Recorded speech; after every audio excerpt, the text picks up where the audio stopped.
Within a couple of months of its formation, PPEC was invited to join Canada's National Packaging Task Force. This included representatives from the three levels of government: federal, provincial, and municipal, retailers, brand owners, and material supplier associations, and consumer interest and environmental groups. At the time, no one knew how much packaging was being used in Canada or how much was being reused or recycled. There was no shortage of opinion, however, on how much was being dumped.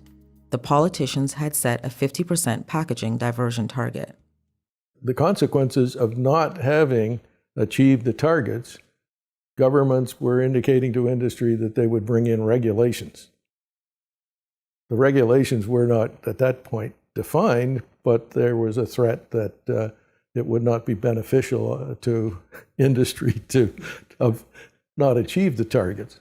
Some of the major issues we tackled were labeling issues and design guidelines for packaging that were tremendously helpful for me, especially coming in the middle of the process. But what was extremely helpful, I'm an engineer, I like numbers, and the survey that was done that provided identifying how much packaging waste was being generated by commodity and what is happening with them at the end of their life was tremendously helpful. And that helped us track and, again, helped the task force and the industry groups show that they were doing a tremendous job that us as government officials had no idea. The packaging suppliers did a good job because there was a fairly lack of understanding as to how the commercial circumstances worked and just how effective various packaging materials could be reused and recycled. Paper, for example, had already good recovery systems in place for both commercial and residential systems. The tenacity of John Mullender is number one. That stuck out because John was not a fighter, but he was tenacious. Or you could say he's a fighter, maybe it's his football background and whatnot, but John was able to ensure that the paper and paperboard packaging was well represented at the table. Statistics Canada were charged with the responsibility of carrying out surveys. They took one for 1990 that was a preliminary that gave them a benchmark. The next, which was the more measurable and the consequential one, was done in 1996.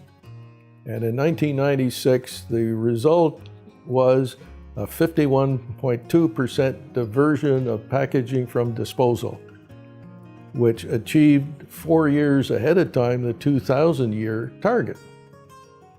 The bottom line was NAP was successful in reaching the diversion target set out originally 4 years ahead of when it was to be achieved.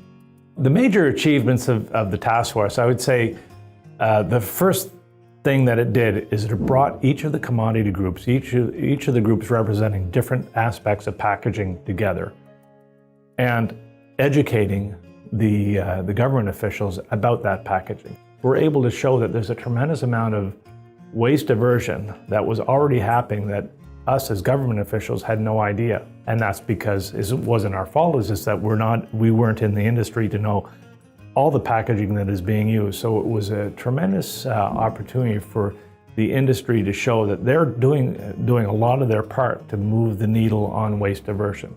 PPEC had achieved national standing and an opportunity to both educate and to promote what the paper package industry was doing. When the survey results came out, we promoted them widely. This was the first chance we had to have some decent data on what packaging was being used, reused, recycled, and disposed. Even though this data is now almost 20 years old, it's still the most comprehensive out there. And it has enabled us to challenge all sorts of claims and misrepresentations made about packaging and packaging waste in Canada.